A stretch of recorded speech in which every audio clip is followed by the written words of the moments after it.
Why do you think I chose to interview you today? Well, I think my ancestors and the background coming from different places to America makes for an interesting story. Can you explain the story of your ancestors immigrating to Brazil? Okay, so that's on my father's side.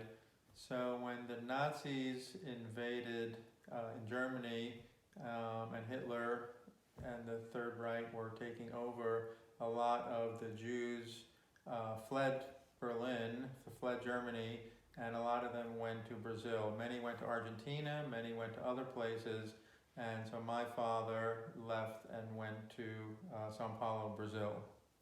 What was going on in Europe at that time that made your ancestors want to leave? Well, certain people were being persecuted, their religious freedoms and all their freedoms were being taken away from them, their monetary possessions were being taken from them. So there was this fear of losing everything, of losing family, of losing life, losing possessions. So a lot of people just started to flee in the 1930s, in the mid-1930s. So that's when my father left and went to Brazil. What was the situation with the Swiss bank accounts? Well, the Swiss bank account is an interesting story in that over the years, a lot of the people that fled had things taken from them, their bank accounts, their artwork, their possessions, their houses, and those who managed to, get away with their lives just left everything behind, and the Nazis took it over, and then many years later, the Swiss bank accounts kind of took possession of everything that was available and tried to keep records of everything. Then in about 2000, they realized they had billions and billions of assets that belonged to people and they didn't know who they were for.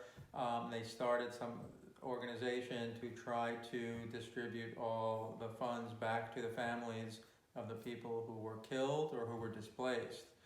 So just by chance, my brother, Walter, saw our last name on a list of people whose possessions were taken, and we started some inquiry, and it was an incredible process to learn that those people was my grandfather on my father's side. I learned that my grandmother, who I had never met, she was a judge, and they owned a lot of artwork, and so a lot of their possessions was put into an account. My brother and I, and two cousins on my father's side who I had not met before, who lived in Boston, we all got together and started putting our paperwork together to put in a claim for these possessions.